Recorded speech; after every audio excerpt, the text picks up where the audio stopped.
위험과 이익. 유전자 치료는 막대한 잠재력을 가진 반면에 위험도 있다. 지난 몇 년간 이 분야는 두 가지 심각한 좌절을 맛봤다. 1999년의 9월에 제시 겔싱시어라는 젊은 환자가 사망했다.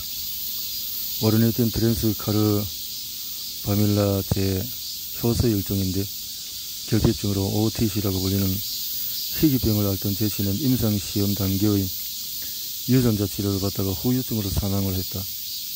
그리고 2002년에는 알랭 피시와 마리나 가베제나 칼보가 이끄는 프랑스의 유전자 치료법 연구팀이 중증 복합성 면역 결핍증의 유전자 치료를 성공적으로 마친 환자 2명에게 백혈병이 발병한 것을 발견했다.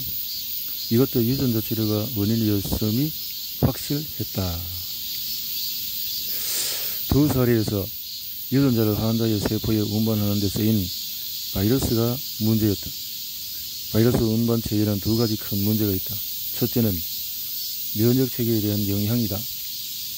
바이러스들은 인간 세포를 뚫고 침입해서 자신의 유전자를 인간 몸속에 집어넣도록 진화해왔다.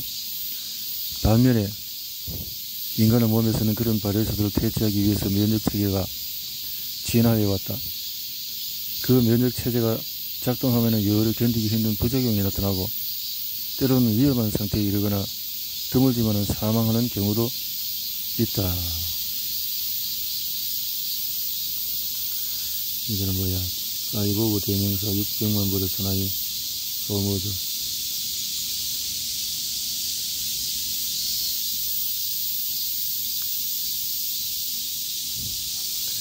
이것이 제시 결심의 사인으로 보인다. OTC 결핍증을 앓는 아이들은 음식이든 단백질의 분해를 돕는 효소인 OTC가 부족하다. 이 효소가 없으면 분해된 단백질의 일부가 수소와 결합해서 암모니아를 만든다. 암모니아는 혈류를 타고 전신으로 퍼지면서 뇌에까지 들어간다. 이로 인해서 태어난 지 한 달 만에 사망하는 사례도 있다. 대개는 5살밖에 살지 못한다. 제시는 당시에 18살로 증세가 가벼워서 OTC를 만드는 세포를 어느 정도 지니고 있었다. 자신은 치료가 꼭 필요하다고 생각하지 않았지만은 같은 장애를 가지고 태어나는 아이들을 도울 수 있으리라는 희망에서 임상시험에 자원했다. 제시는 몸에서 OTC를 생산할 수 있는 정상 유전자를 넣은 아데노바이러스가 주입이 되었다. 이에 앞서 아데노바이러스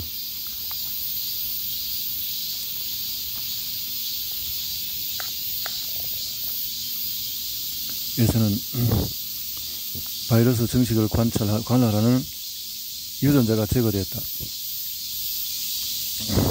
이 운반체는 그전에도 수천 명의 환자들에게 사용되었기 때문에 안전성에는 문제가 없는 것으로 간주되었다. 그러나 제시의 경우에는 사정이 달랐다. 아마 제시가 이미 다른 바이러스에 감염되었기 때문인지도 모르지만은 제시의 면역체계는 아데노바이러스 운반체에 반응해서 몸에 주입된 수십억 개의 바이러스를 공격하기 시작했다. 이 전투에서 많은 적혈구가 파괴되어서 대량의 단백질이 유출이 됐다. 정상인이라면 효소의 작용으로 단백질을 분해해서 인체에 해를 끼치지 않게 할 수 있다. 하지만 OTC 결핍증을 앓는 제시는 그런 효소가 부족했다. 원래 효소 결핍을 치료하고자 시행했던 유전자 치료였지만 거꾸로 다량의 아모니아를 생성하는 결과가 되어버린 것이다. 그리고 제시의 혈액은 응고불능 상태에 이르렀고 폐의 기능 보전에 빠지고 말았다. 이렇게 생각해야 되는군요.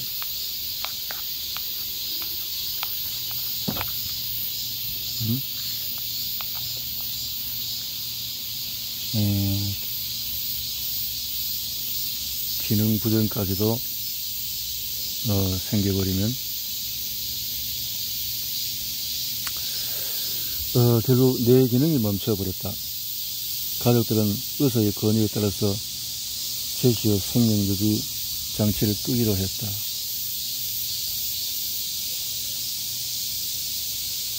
맹문동입니다.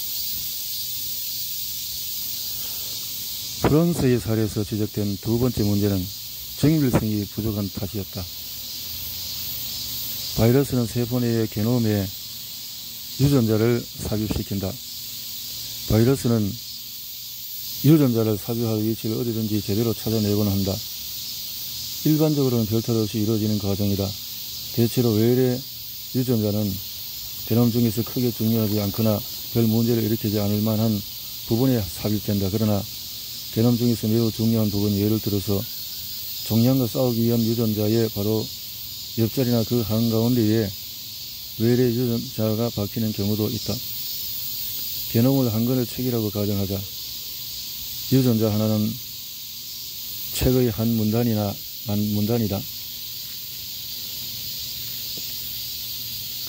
여기에는 각각 어떤 단백질을 언제 합성하면 되는지에 대한 지시가 담겨 있다. 유전자 치료에 의해서 추가된 외래 유전자는 새로운 문단이며 나름의 지시를 담고 있다. 책의 대부분의 페이지들은 이른바 정크 DNA로 별다른 기능이 없는 것으로 보인다. 만일 새 문단을 책 속의 무작위로 삽입한다면 확률적으로는 정크 DNA 부분에 들어간다고 볼 수 있다. 그러나 때로는 중요한 지시가 담긴 페이지의 한가운데 또는 문단의 한가운데로 파고드는 경우도 있을 것이다. 이때 문제가 일어나는 것이다. 바로 이런 문제가 프랑스 연구에서 일어났다. 바이러스는 암을 억제하고 하는데 중요하다고 알려진 11번 영색체의 외래 유전자를 내려놓았다. 새 유전자는 기존 유전자의 기능을 방해했다. 이 때문에 아무도 눈치채지 못하는 사이에 백혈병이 발병한 것이다. 그나마도 다행스러운 점은 면역 반응과 부정확한 삽입이라는 두 가지 문제를 모두 피할 수 있는 방법들이 있다는 사실이다. 최근 보급되기 시작한 기술 중의 하나로 아데노스반 바이러스를 운반체로 쓰는 것이다. 세계 인구의 약 80%는 이미 AAV에 감염되어 있지만은 발병하는 일이 거의 없다. 아마 신체 면역 체계가 AAV에 거의 반응하지 않기 때문이 아닌가 생각된다. 따라서 AAV 안전한 운반체로 사용할 수 있다는 얘기다. 게다가 AAV는 게놈성이 무작위하게 둘러붙어서 유전자로 내려놓는 게 아니라 특정 부위에만 유전자를 삽입한다. AAV가 들러붙는 게놈성의 부위는 이미 판명된 상태다.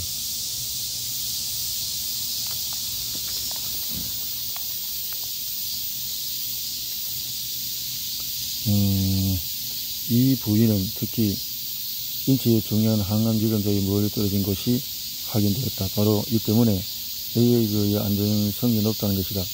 또 바이러스를 사용하지 않고 유전자를 세포에 전달하기 위한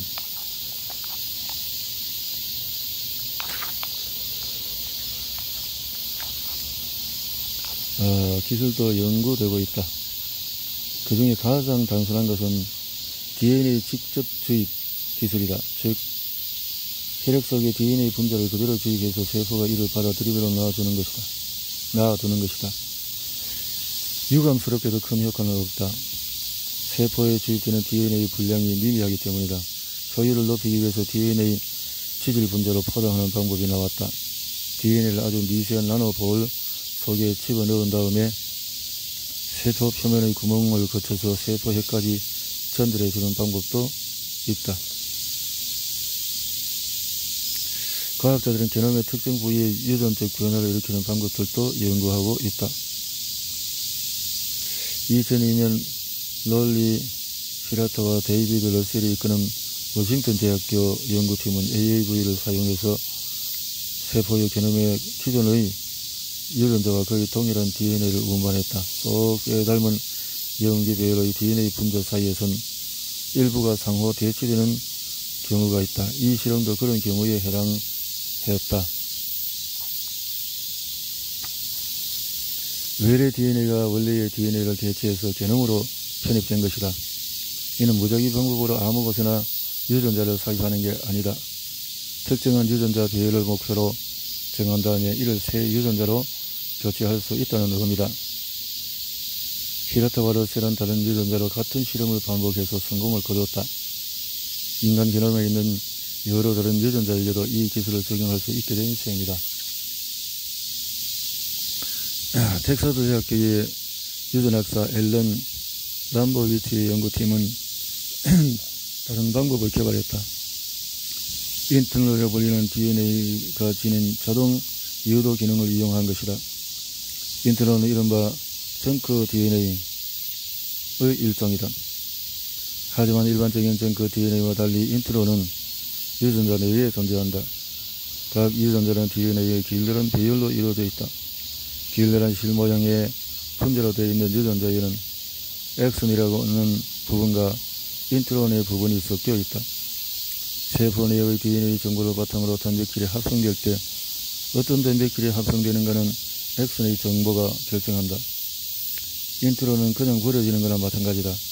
인트론도 무엇인가 역할이 있다고 짐작이 되지만 아직 구체적인 게 밝혀지지 않고 있다. 람보위치는 많은 인트론이 게놈 내의 특정 위치를 이용해서 스스로 자리를 잡는다는 사실을 발견했다. 만일 특정 인트론 영역의 염기 배열이 세포 내의 어떤 부분의 염기 배열과 비슷하다면 인트론이 그곳으로 장소를 옮겨서 기존의 염기 배열의 자리를 바꿀 수 있다는 것이다. 이때 인트론에 외래 유전 정보가 담겨 있다면 그것도 함께 삽입된다. 람보위치 팀은 특정 유전자를 조정하는 데 인트론의 특성을 이용했다.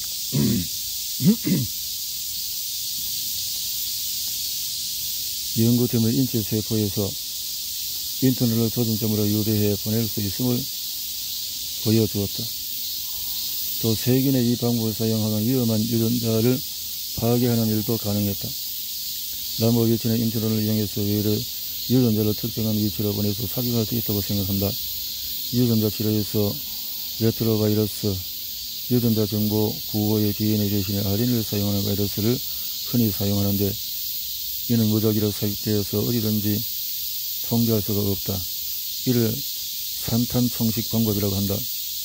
이에 비해서 인트론은 라이플 사격과 비슷합니다. 유전자를 원하는 장소로 보낼 수 있기 때문이죠.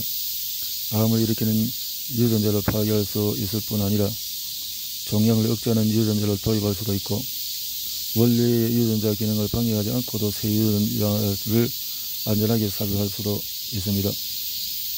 이런 기술들은 모두 아직 실험 단계에 있다. 성공을 보장할 수는 없다. 유전자 치료는 아직 새로운 분야로 탄생한 지 20년도 채 안 되었다. 그러나 이 분야가 발전함에 따라서 장차 무엇이 가능할지는 이미 분명해졌다. 즉 인간의 유전자를 바꿀 수도 있고 이를 통해서 질병을 치료할 수 있다는 것이다.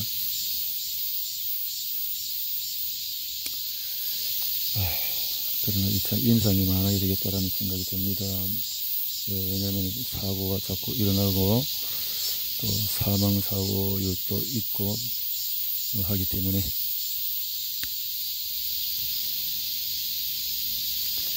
유전자 치료 기술이 발달하면 질병 치료와 신체의 개조가 가능해진다. 전망이 밝다고는 하지만 우리의 목소리가 없는 것도 아니다. 가장 자주 듣는 것은 인간 유전자의 변형은 자연의 섭리에 반한다거나 유전자 치료법은 아직 안전하지 않기 때문에 비윤리적이라는 의견이다. 유전자 치료법이 자연의 섭리에 반한다는 첫째 논쟁은 무의미해 보인다. 외래 유전자를 사람 몸에 삽입하는 것은 분명히 자연스러운 일이 아닐지 모른다. 그러나 이런 거의 모든 의료기술과도 관련된 말이다. 사실 많은 의료기술이 그런 식으로 비난을 받아왔다. 1798년 에드워드 제너의 청년대 백서는 자연의 섭리에 반하고 인륜에 어긋난다며 신문의 사설과 교회의 설교에서 자주 공격받았다. 역사가 앤드루 딕슨 화이트에 따르면 반대단체들은 청년대 백신이 하늘에 반응하며 신의 뜻에 거역하는 것이라고 규탄하면서 신의 법에 따라서 접종을 금지한다고 선언했다. 또 마취에 의한 무통분만은 19세기 중반의 빅토리아 여왕이 옹호하고 나설 때까지 자연의 섭리에 어긋나는 것으로 간주됐다. 자연 본래의 과정에 관여하는 것으로 비판받기도 했다. 마취술은 1846년에 개발되었으며 1854년 빅토리아 여왕 스스로가 전신마취에 의한 무통분만을 했다. 또 혈액을 뽑아서 다른 사람에게 수혈하는 것도 자연스러운 일은 아니지만 의료 과정의 일부로서 당연시된다. 장기 이식 역시 자연스럽지 않은데도 이미 심장, 간장, 심장 등 이식이 이루어지고 있다. 하기야 자연에 맡겨도 때리면 아산테 주혈관을 벌써 목숨을 잃었을 것이다. 30년 전이라면 어떻게 손을 써야 할지도 모르는 채 아산테는 태어나서 몇 년 내에 죽고 말았을 것이다. 그뿐 아니라 아산테가 유전자 치료를 받을 수 있을 때까지 목숨을 부지시켜 준 PAGA라는 약도 인공적으로 만든 효소라는 점에서 자연의 섭리에 반하는 제품이다. 새롭고 익숙하지 않은 의료 기술들은 종종 자연의 섭리에 어긋나 보이는 법이다. 그러나 시간이 흘러서 자주 사용하면 점차 익숙해지고 사회적으로 수용된다. 1800년대 초에 청년도 백신은 전 지구에서 널리 사용되었다. 청년도. 그러나 이 청년도를 사용하는 것 때문에 오히려 청년도가 많이 생겼다는 일본 그 의사의 책도 참고를 해야 될 것 같은 생각이 듭니다. 빅토리아 여왕이 출산의 고통을 덜기 위해서 클로로포름을 사용한 지 몇 년이 지나자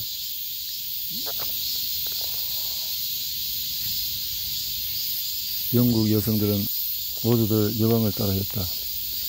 유전자 치료법이 지금 당장은 위험하고 도발적으로 보일지도 모른다. 하지만 그 효과가 높아지고 이를 통해서 더 많은 질병을 치료할 수 있게 되면은 이질적인 기술이 아니라 이미 익숙해진 다른 의료 기술을 갖다고 생각될 것이다. 두 번째 우려인 안전성에 대해서는 신중히 고려할 필요가 있다. 앞서 논의한 사례들에서 분명해졌듯이 유전자 치료에는 아직 상당한 위험이 따른다. 이 책에 소개된 모든 기술이 마찬가지다. 새로운 방법으로 인간의 정신과 육체를 어설프게 만지작거리를 하다가는 합병증이 일어날 가능성이 있다. 게다가 때로는 제시 길싱의 경우처럼 합병증이 치명적일 수가 있다.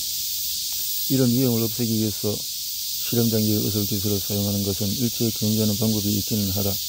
하지만 그러다가는 의학적인 진보가 있을 수는 없다. 어떤 의료 기술이든 최초의 실험 대상이 필요하다. 쭉쭉쭉.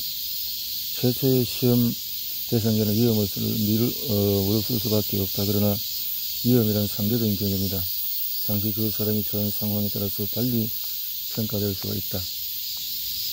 어떤 유전자 치료법이나 심각한 중환자가 첫 비시험자가 될 가능성이 크다. 그러나 슈퍼맨이 되기 위해서 시험 대상이 되려는 게 아니다.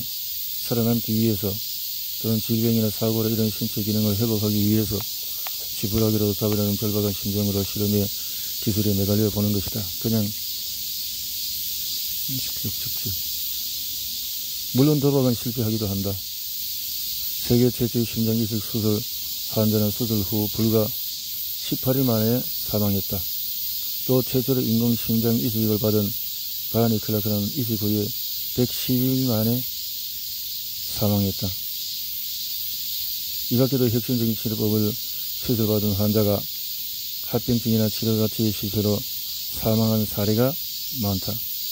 사실 어느 치료법이든 문제점이 있다. 그래도 지속적인 시행을 반복하는 가운데 문제점을 개선해야 한다. 사망한다 해도 헛된 죽음은 아니다.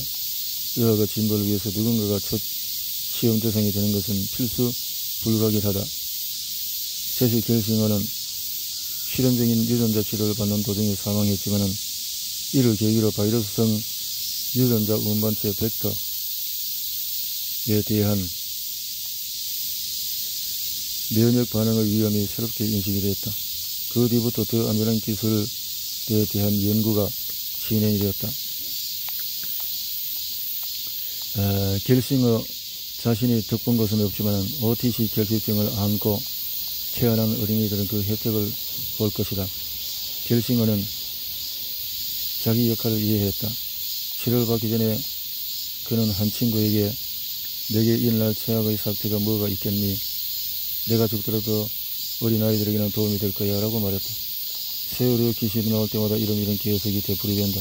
신기술을 처음 사용하는 사람들은 잃은 것은 많고 얻을 것은 적은 사람들이야.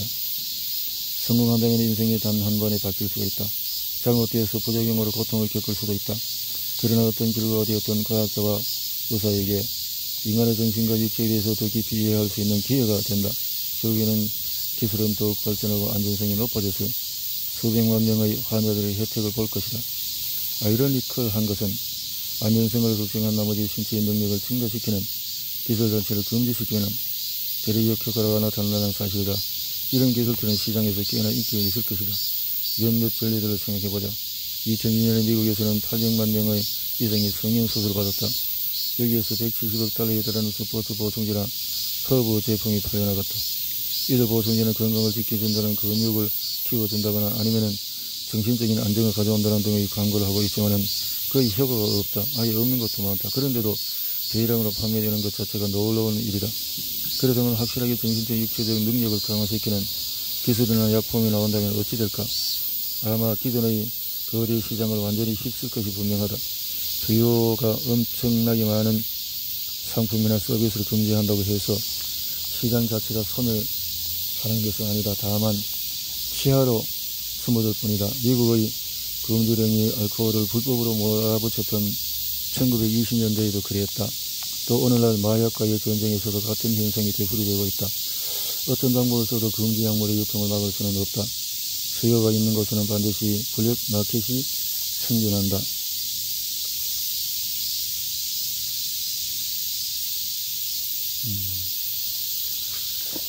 수요가 있는 곳에는 암시장이 계속 일어난다라는 거죠.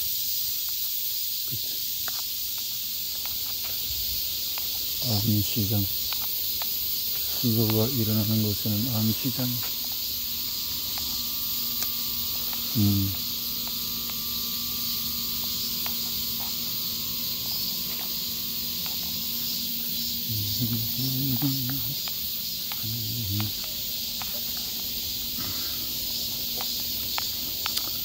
암시장에는 안전성을 따질 형편이 못 된다. 엄격한 안전 기준을 설정하고 적용하는 기관이 있는 것도 아니다. 서비스나 품질의 엉망이라 해도 법적 책임을 물릴 수 있는 일도 아니다. 간간히 일어나는 문제들을 해결하기 위해서 장기적인 안전성 테스트를 하기도 어렵다. 지금도 거리에는 불법 약품들이 돌아다닌다. 1999년 발표된 약품의 안전성에 관한 연구에 따르면 캘리포니아 주 오클랜드 응급실에서 엑스터시 마약 MDMA를 과하다 복용한 탓에 실려온 사람들의 절반 이상이 실은 감기 시럽이 함유된 텍스토메트로판을 과용한 사람들이었다. 기침을 억제하는 성분인 DXM의 순도를 높여 정제로 만들고 이를 X터치라고 속여서 파는 경우가 많기 때문에 일어난 일이었다. 규제장치가 잘 갖춰진 시장에서는 이런 불순품이나 사기가 여간해서는 통하지 않을 것이다. 상품의 검수와 안전성이 제대로 준수되면 소비자는 돈을 내는 만큼 제대로 된 물건을 믿고 살 수가 있다. 비슷한 사례도 또 있다. 임신 중절 금지가 오히려 여성의 안전을 위태롭게 하고 있다. 낙태가 합법인 나라에서 초산 도중에 산모가 사망하는 경우는 10만 건 가운데 한 건 정도에 불과하다. 낙태가 불법인 나라에서는 사망률이 이것의 700배에 이른다. 세계보건기구 WHO의 추산에 따르면 전 세계적으로 출산 시에 산모가 사망한 사례 가운데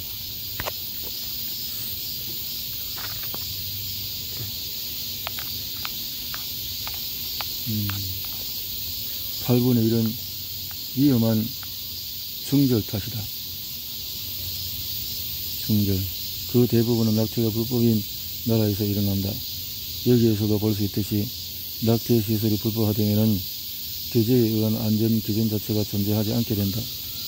따라서 능력 증강 기술의 안정성이 걱정이 된다면 이를 금지하기보다는 규제하는 것이 훨씬 타당하다는 뜻이다.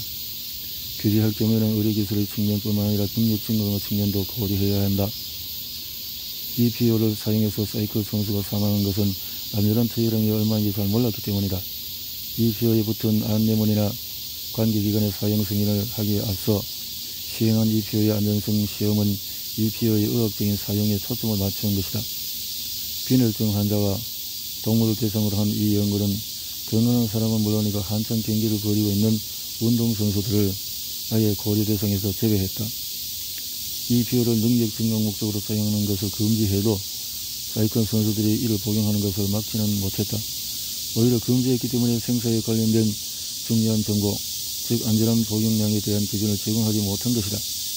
진정 효과적으로 안전성을 확보하려 한다면 능력 증강의 목적으로 의약품이 사용될 가능성을 인정하고 이를 전제로 사용법에 대한 안전 가이드라인을 설정해야 한다.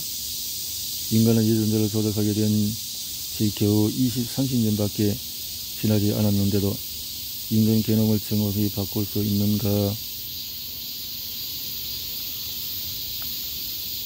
기술이 이미 수십 가지나 개발이 되었다. 그런 기술들은 질병을 치료할 뿐만 아니라 신체적인 능력을 높이고 몸을 개조할 가능성이 있다.